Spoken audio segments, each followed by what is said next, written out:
fi teew rek ci sama ndorteelu kàddu ci weeru koor bi nga xam ne dugg nañ ci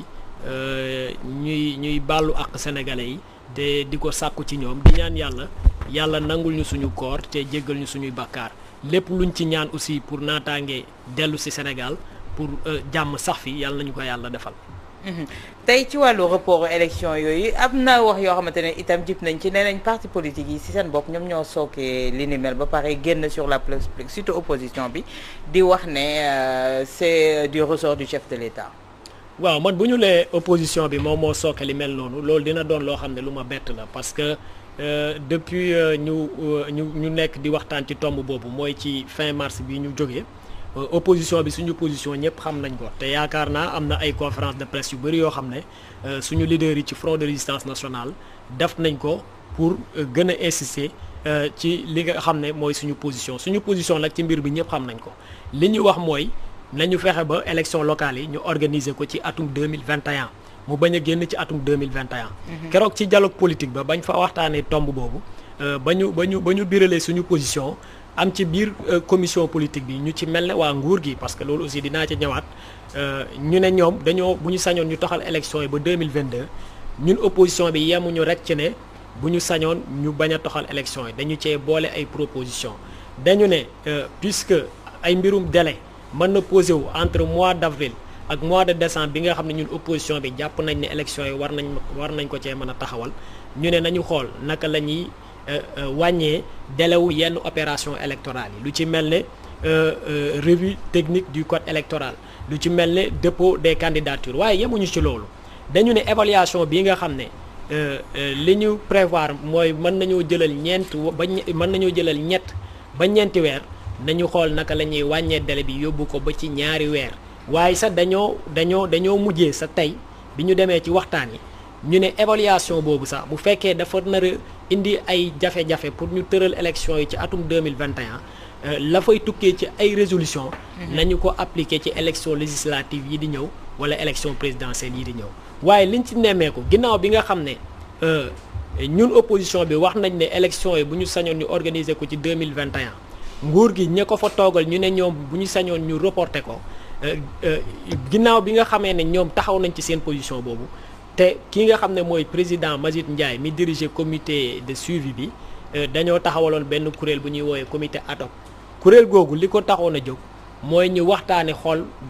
wut benn planning boo xam ne dinañu permettre ñu bañ a génn ci atum 2021 ba donc tey bi ñu dajee kuréel boobu la mu fësal ci compte rendu mooy ci biir waxtaan yooyu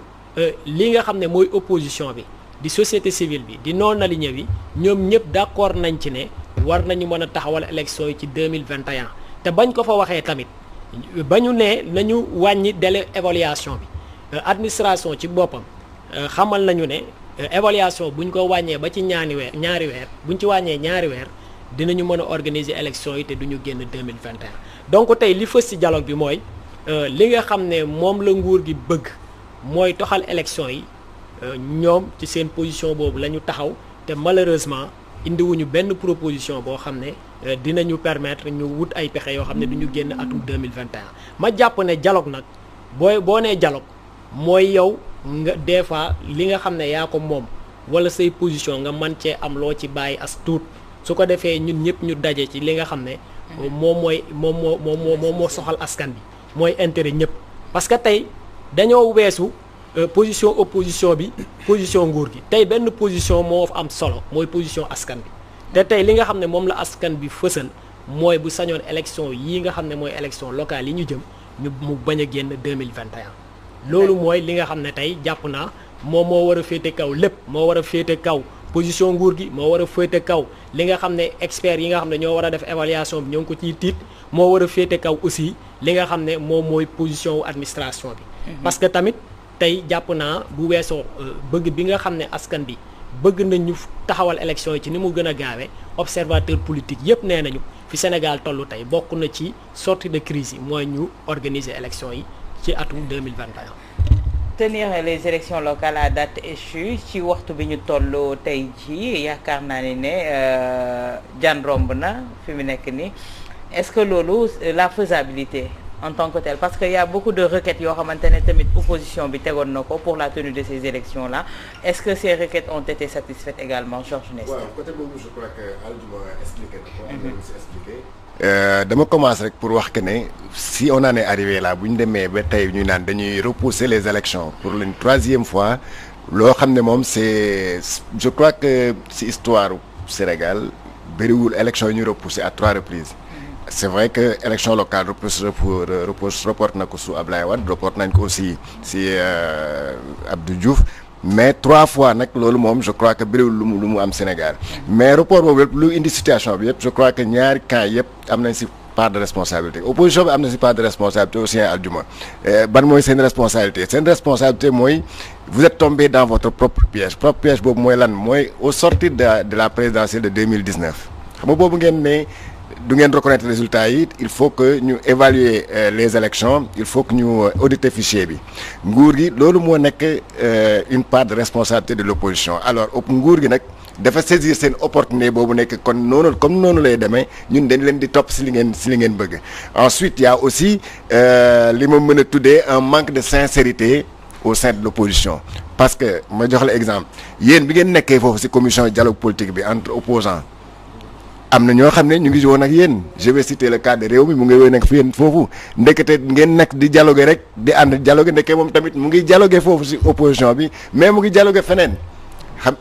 te yëgule ko yëgu leen ko te loolu bokk na lu leen gën a tardel parce que Idrissa Seck quoi qu'on puisse dire c'était un pion important de l'opposition yéen bu ngeen déggee ne il est devenu farine xaw ma mbuuru da ngeen tiit donc loolu bokk na si leen piège boo xam ne aussi nguur gi vous a tendu ça ensuite pour la part du pouvoir ñoom aussi effectivement dañu saisir les faiblesses de l'opposition profiter waale au maximum tirer les délais ba yóbbu délais yi foo xam ne à des délais irraisonnables xam ne ñii comme foofu la ñu bëgg dañuy wax ay audit dañu jàpp ne audit balaa muy mën a am foog ñu jël 6 mois évaluation ñu yóbbu ko ay 7 mois donc il jël ay les maxima donc foofu c'est la part du pouvoir il y a aussi le dialogue parce que man maa ngi fàttaliku ni bi opposition bi mos na ne pour audit bi ak évaluation bi c'est en début janvier 2020 la ñu déposé les termes de référence au niveau du président de la République ne que voilà les termes de référence ak audit pour audit bi ak évaluation bi justement aussi l'Union européenne avec les partenaires économiques et financiers électoraux ils étaient d'accord pour financer audit bi mais le pouvoir a attendu jusqu'en février 2021 bi ñu door a accepter reconnaître donc ils ont pris le temps maximum pour traîner le pas donc loolu aussi le pouvoir l'a fait exprès effectivement parce que comme ni ma ko waxee rek dañuy topp seen bëgg-bëgg ba finalement gasal leen kamb boo xam ne l'opposition gisu ko woon donc là c'est des maintenant on est arrivé à une situation boo xam ne on est tenu maintenant comme ni ko Aldiouma waxee léegi comme ñoom la commission politique là parce que finalement commission politique bi dialogue politique bi yàgg na sax am ay des accords de principe je crois qu'il y avait au moins 23 points yoo xam ne gars yi d'accord nañ si yi si gënoon a am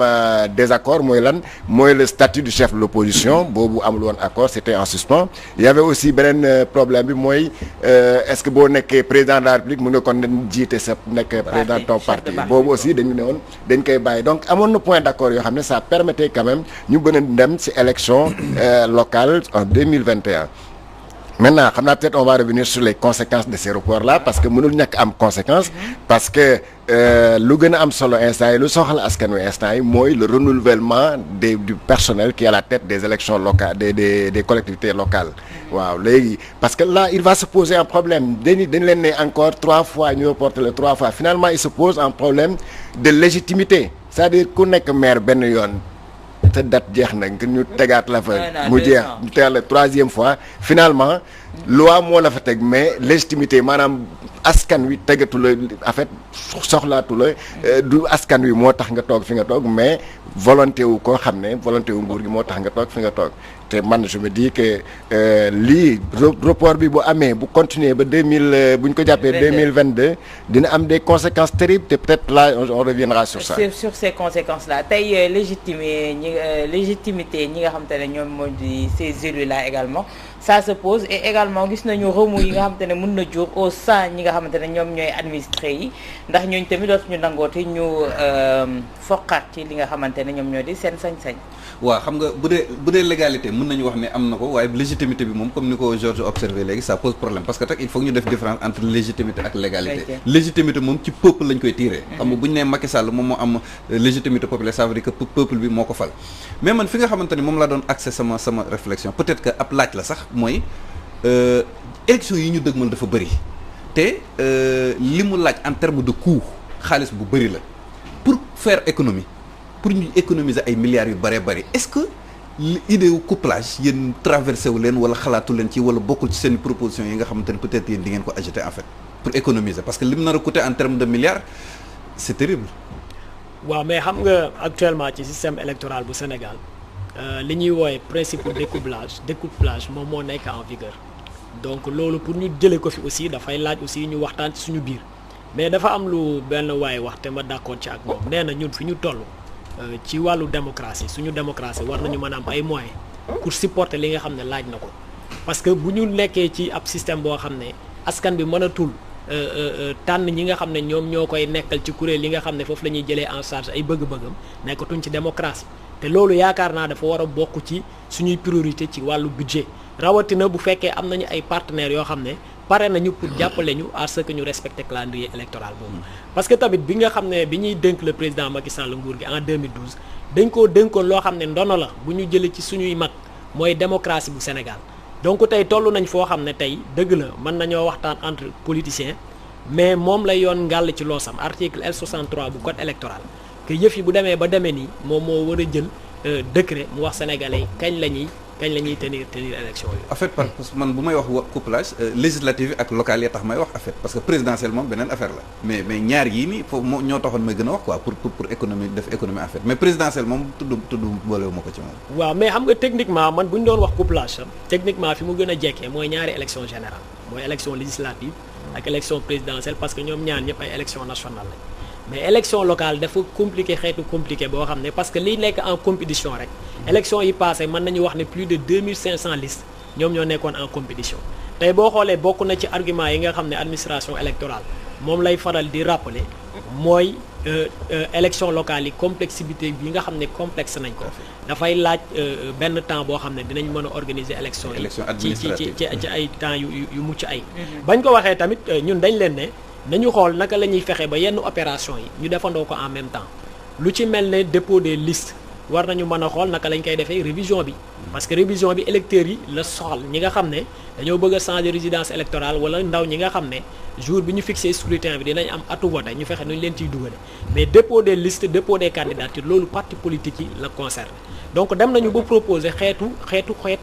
pexe yooyu dem nañ aussi ba ne comme en 2017 bi nga xamee ne nemmeeku nañ ne 47 listes mënuñu def vote bi en une journée gouvernement bi dafa laaj avis conseil constitutionnel ne ko ndax électeur bi am na sañ-sañ bu duggee ci biir bureau de vote yi ci 47 listes yi mu choisir ci 5 listes conseil constitutionnel ne loolu méngoo naag li nga xam ne loolu la yoon tëral donc ñu ne nañu xool xeetu disposition transitoire yooyu ñu dugal ko ci biir code électoral parce que li nekk en jeu mooy élection législative yu 2022 yi parce que élection législative yu 2022 yi boo ko reporté rek da ngay reporté présidentielle parce que li nit ñi di fàtte mooy ab élection il faut au moins 9 mois pour nga préparer tey bu fekkee élection législative yu 2022 bu fekkee dañu retenir parrainage bi li muy tekki mooy en février 2022 rek processus bi day démarrer parce que dañuy wax naan les candidatures doivent réunir un certain nombre de parrainages 150 jours avant la date du scrutin ñu ne dañu war a renouveler parlement bi 30 jours avant la date d'expiration du mandat donc da ngay gis entre le mois de janvier ak le mois de juillet 2020 bu ñu jëlee ci atum 2022 bi pour organiser local yi rek dañuy compromettre élection législative yooyu am na nu ñu koy yóbbu ci deuxième semestre du 2022 rek day compromettre élection. mooy répercussions yi doon wax mooy conséquences yi ma doon wax mais pour répondre à Pape Ndiaye tey boo bëggoon coupler législative ak élection locale di nga am ñaari problème mooy ban xam nga sa maanaam di nga yokk mandat bi wàññi bële. c'est-à-dire nga jël député yi ñi nga xam ne seen mandat normalement juin juillet 2022 la war a jeex nga wàññiwaat indiwaat ko mars 2022 par exemple. député yi ma gis nii sont pas prêts à voter loi boobu lu ñuy ne député Macky Sall yëpp boo leen waxee tey wàññi leen seen mandat indil leen ko fii mars nañu bañ. loolu moom du ñu voté boobu donc deuxième conséquence immédiate bi mooy tey bu ñu yokkee mandat wu yokk nañ mandat sax les maires. léegi bu ñu dañu ne janvier 2022 lañ ko kii. la ñuy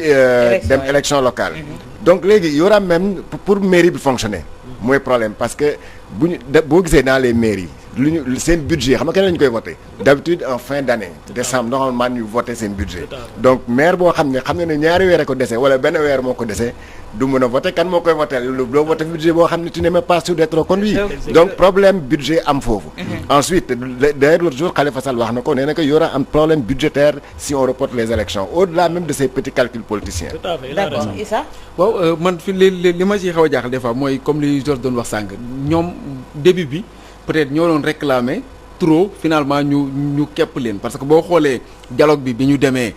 ak li nga xam ne moo fa jógee yëpp ci ay décisions yoo xam ne déjà nguur gi mën nañ ne li ko doon gën a déranger yu ci bëree bëri accepté wu ko muy chef de parti ak chef de l'État am na ci ay décisions yoo xam ne yu ñu doon xaar président Macky Sall mais ba léegi jëfew ko mel na ni xaw na leen sëlëm côté boobu noonu ñu ne ñaari dialogue yi bokkul parce que àjjuma daf ko doon faral di rappeler bu baax a baax que ni dialogue yi du benn mais politique bi boo xoolee biñ ci demee bëri na ci ay prox ndool yoo xam ne ci lañ jaare muy ngooy ci ba nga xam ne mën nañoo reporter te bu ñu reporter lu xel di nangu la man li may jaaxal mooy awa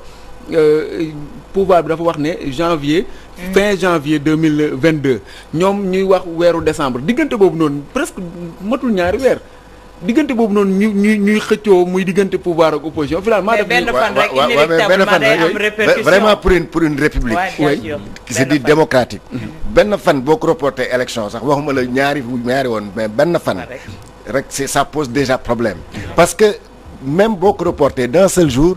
forcément dina am répercussion sur le reste du processus électoral te fu mu nekk nii entre 2021 ba 2024 le temps n'est pas si élastique que ça élection bu nekk dañ leneen telle date la législative locale 2021 au maximum bon 2019 la ñu waxoon ñu reporté ko 3 fois bu ñu ngi 2021 2022 par force di nga def élection législative parce que lu tax ma bañ couplage législatif ak local c'est que les enjeux ne sont pas les mêmes dégg nga bii comme li ko Adjuma waxee léegi législative ak présidentielle c'est national enjeux yu bokkuñu parce que pour les législatives imagine toi législative yi 2022 opposition ba gagné pouvoir bi boo moytul Macky Sall du jeexal mandat mais est-ce que déjà ñoom dinañ ci tenir comme ni ñu ko waxee xam nga déjà man li may gën a jaaxal mooy gis nga pouvoir bi ñi ngi wax naan du dépasser janvier mais mën nañ ko sax pousse xam yaa ngi wax sànq ci élection législative yi loolu moom c'est sûr député yi duñ wàcce waat seen mandat ñoom pour fekk si les locales mais locales yi nga xam ne moo gën a yomb a pousse parce que opposition bi ñu am xëy na Adjuma dina répondre ci question boobu noonu gisaguñ leen ñu manifester ñu tenir élection yi dafa mel ni itam xëy na pare gi des na parce que dañ leen di dégg rek ñuy def ay communiqué FRN toog dajeeg yooyu noonu mais ba léegi bataille bu dëgër bu tax pouvoir bi mën a reculer devant report yi nga xam ne mi ngi koy amal presque 3 reports wala 2 yoo xam ne ñu ngi koy amal yaakaar naa gisaguñ ko ci ñoom ñi nga xam ne ñooy opposition bi dëgg-dëgg xeex buñ ci war a mën a xeex ngir ñu reporter ci point boobu sax est-ce que les cartes ne sont pas déjà tirées suñu xamee ne ces élus là voté nañ leen la prolongation de leur mandat entre autres donc c'est acté. waaw déjà il faut am lu ma leeral ci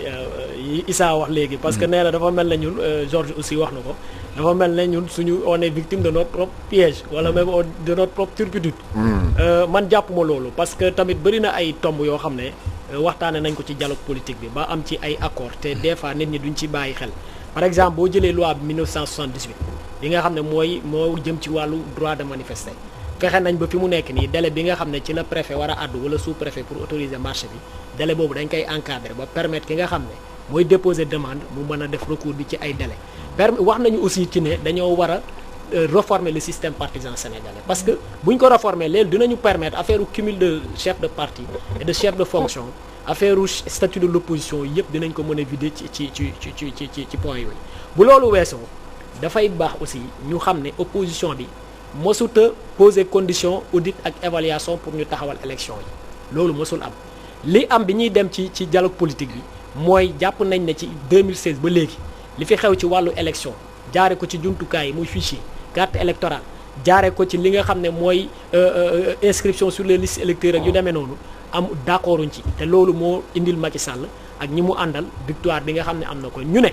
bu ñu demee ci dialogue bi lañ fay laaj mooy nañu càmbar fichier électoral bi nañu càmbar processus électoral bi mais loolu boo leen seetloo biñ koy wax ñoo ngi ko sukkandiku ci expérience bi ñu am ci ay élections yoo xam ne ay élections générales la moo tax tey bi ñu demee ne dañuy waxtaanaat dañ leen ne puisque li nga xam ne moom la ñu bëgg ñu saytul ñu ci jumtukaay yi ak ci processus bi moo ngi laale ci ay élections générales léegi ñeenti weer yi nga xam ne préparoon nañ ko pour def liggéey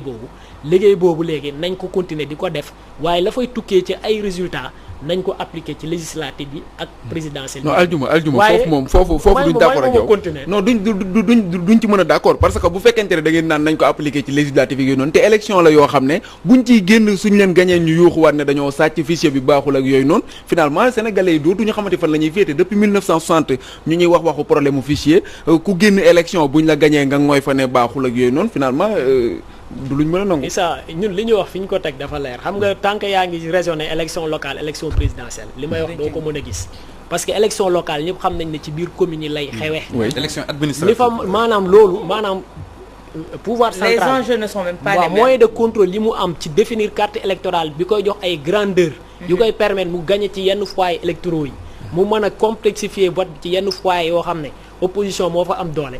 emprise boobu muy am ci élection générale mënu ko am ci élection commune yi moo tax par exemple ñu ne ñun li nga xam ne ñu ngi koy revendiquer muy audit bi ak évaluation bi lépp loo xam ne nag tukkee na ci te mu laale ci élection locale yi dinañ fexe aussi naka lañ koy dugalee ci revue de code bi parce que opération bi gën a am solo ñaari gën a am solo ci fi ñuy jëm ci local yi muy revue technique du code électoral mooy lépp loo xam ne waxtaanee nañ ko ci accord ci biir commission politique yi ñu dugal ko ci biir code électoral bi waaye beneen bi nga xam ne moom moo nekk suñu kanam muy révision des listes électorales moo tax ñun opposition bi dañu xam ne enjeu bi ci élection yi di ñëw mooy fexe ba am taxawaay bu mucc ayib ci commission administrative yi nga xam ne fa la ndaw yi war a dem bindu ji pour am ay carte électorale mais aussi mooy fexe ba tey comité électoraux yi nga xam ne ñooy wax ñaata bureau de vote ñaata centre de vote ñoom ñooy am donc da ngay gis ne c'est pas un problème de pare nañu wala pare wuñu parce que tey li élection présidentielle yi wane mooy nguur gi dooleem dafa wàññeeku ci réew ci goxu taax yi moom dooleem moo ngi ci niñ koy wax ci monde rural te loolu yëpp tamit dafay indiwaat li ma waxoon ci njëlbeenu samay wax tey mbir mi nekkatul diw pare na wala parewul tey c'est la volonté populaire amul baromètre buñ koy mesurer de kenn dooleem dafa wàññeeku ci dëkku taax yi non mais loolu élection yi wane Thiès ba léegi ñoo fa boof ginnaaw ba ñu jëlee Idrissa Seck mburoog soow dugal ci seen biir gis nañ ne Kaolack ak feneen yaa ngi gis meeting yi ak la ñu mobiliser ca Ziguinchor gis nga sax déjà ki nga xam ne moo di Doudou Ka nam leen fa def loolu yaakaar naa lu nit ñi mën a teg bët la mais xam nga dama lay opposer tamit parce que tamit yooyu yëpp dëgg la ay baromètre de mesure la waaye li baromètre bi gën a wër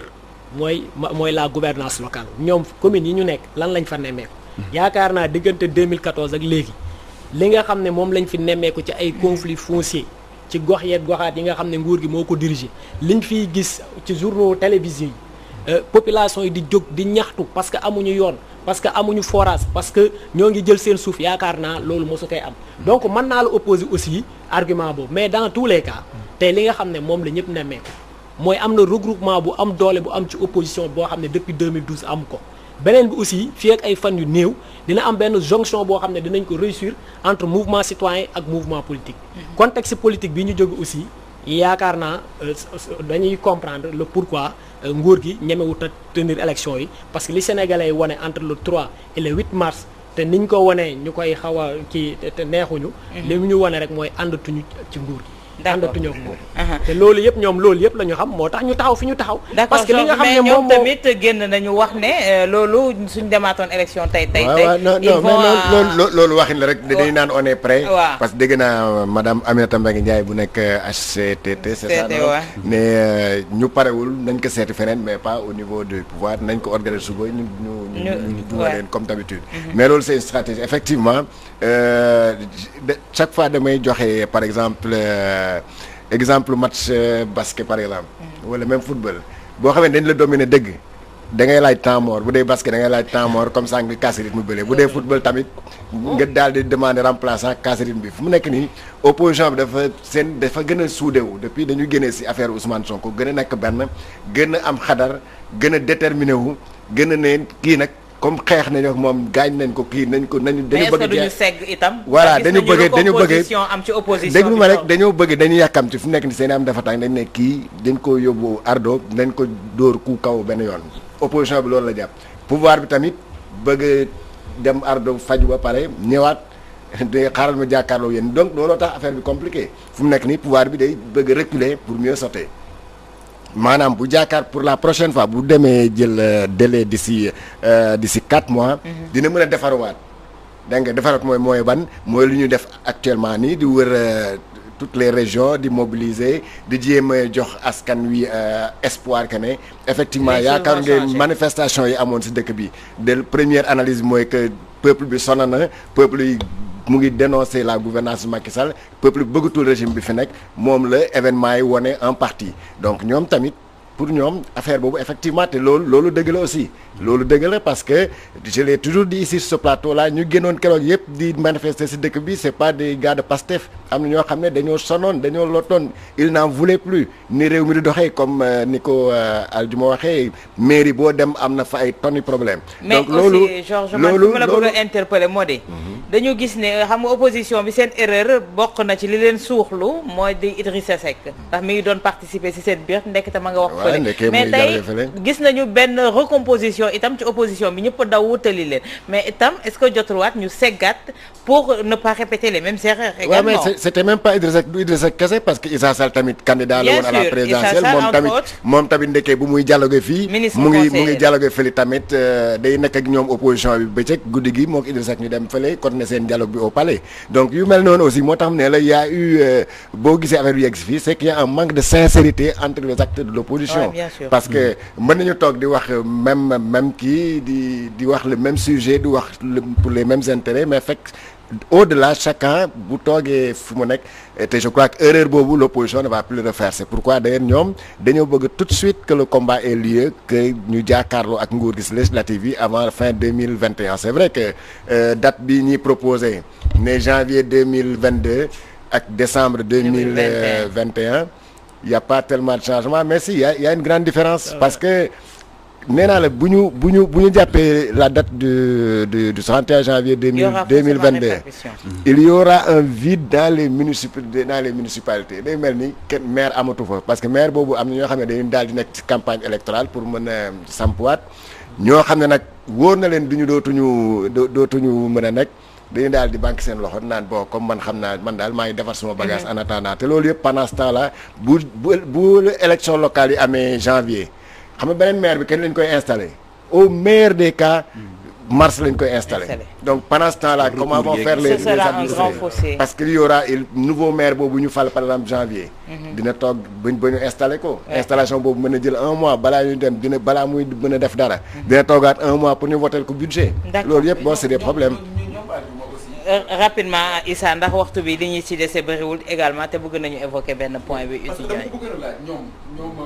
waa Pastef ak kuje politique yi sànq mi ngi wax ci xëy na loo xam ne jafe-jafe la ci maire yeeg yooyu wàllum foncier di wane sax que ni xëy na askan wi mën nañoo woon ginnaaw seen i maire parce que gis nañ xeex bi fi amoon ak yooyu noonu pouvoir bi déjà mën na wane que ni mën na perdre ay maire mais ñoom waa Pastef naka la ñuy def jamono ji bay récupérer li nga xam ne moo di pertement yooyu noonu nga xam ne moom la waa pouvoir bi est-ce que yéen a ngi koy liggéey yow Sokone nga dëkk keneen ak keneen dëkk ba mu dëkk Somone voilà keneen ak keneen dëkk ba mu dëkk est-ce que yéen a ngi profiter ci loolu noonu di mën di récupérer li nga xam ne mooy loolu waaw mais xam nga loolu yaakaar naa weekend bi li mu wone gis nañu suñuy responsable fu ne ci Sénégal Yoff gis nañ leen Thiès gis nañ leen Thiering gis nañ leen Wakam man mii di wax ak yow bi ma jógee Somone bi ngay wax motul ñaari semaine ci biir weeru koor gi fas yéene naa dem toog fa lu mu dee 15 jours fi mu nekk nii suñu démb rek la ñu jógee par exemple élection yi ma dirigé démb laa jógee mobiliser ñi nga xam ne ñoom ñooy suñu ndaw yi ñu nekkal ci gox yeeg goxaat yi semaine bii bi ñu jublu nii dinaa fexe waxtaan ak plénipotentiaire yëpp ak chargé des élections yëpp remobiliser leen ci étape yi nga xam ne ñoo nekk suñu kanam yaakaar naa suñu niveau de progression bi ñu am ci Pastef wane na ne tey parce que fi may wax ak yow nii suñu niveau de présence ci commune yi weesu na 98%. suñu niveau de présence ci niveau départemental yi c'est 100% tey fépp fu commune nekk am nañ fa section communale boo xam ne moo ñu fa teewal waaye loolu rek doyul tey aussi li mbir mi wane mooy tey dafa am ñoo xam ne peut-être mosuñu xalaat ne dinañu nangu ànd ak ñun te nangu nañu ñëw ànd ak ñun donc ñoo ngi waxtaan ak acteurs politiques yi tamit pour xool parce que en réalité en définitive li am solo c'est pas forcément Pastef fa jël tant de communes wala taxawu Sénégal a gagné tant de communes mais mooy changement bi nga xam ne moom la Sénégalais yi bëgg moom la ñu bëgg concrétiser ko ci communes yi. firndeel ko ci parlement bi 2024 ñu fexe mu doon li nga xam ne moom mooy diriger Sénégal pour juróomi at yi. malheureusement il nous reste 5 minutes pour évoquer rek benn point moom moo aju Pape ci dogal yi nga xamante ne rot na fële ca université Cheikh Anta Diop bu Dakar te li ko sookee du lenn lu dul ndaw li nga xamante ne Faxe Kekendo ñàkk bakkanam ba xaati démb. ñu jàpp ne ci li ni mel la te li ko sookee itam bokk na ci ne jàpp nañ ne du étudiant. boo xamante ne war naa dëkk ci campus social ba moo tax ñu jël mesure yooyu. waaw loolu de moom am na ci parce que léegi rek maa ngi waxtaan ak Issa sax ci benn ab bataaxal boo xamante ne ki nga xamante ne moom mooy recteur jël na ko pour jël rek li nga xamante ni moom mooy ay dogal donc xam naa Issa dina ci ñëw léegi détaillé ko mais man dama am ay xalaat yoo xamante ne ay propositions yoo xamante ne dama ko gis. parce que gis nañu violence politique bi ni mu miinee université Cheikh Anta Diop. moo tax man may laajte xam nga université Cheikh Anta Diop espace la boo xamante ne pour wàllum jàng ak yooyu moo ko tax a jóg. est-ce que jotul tey ñu tere fa wàllum politique man loolu laaj la boo xamante ne vraiment dama koy teg parce que vraiment bërëbu jàngukaay la mais gis nga ni politique bi dem na ba gis nga li mu fay indi violence politique yi mu fay indi ak yu ni mel vraiment ni muy perturber même par exemple politiciens yi dañu fay dugg di def ay meeting di def ay tournée ak yooyu ni muy perturber la quiétude même des étudiants yi nga xamante ne dañu war a concentrer ci jàng donc man loolu lu may laaj la bon beneen bi tamit mooy la loi sur les franchises universitaires boobu également vraiment jar na tamit ñu revisiter ko parce que loi boobu li mu wax mooy takk der yi amuñ droit dugg université lu dul sur réquisition du recteur il faut que recteur jox leen autorisation mais par exemple nga gis takk der yi dugg foofu ba dugg ba ci biir dans les chambres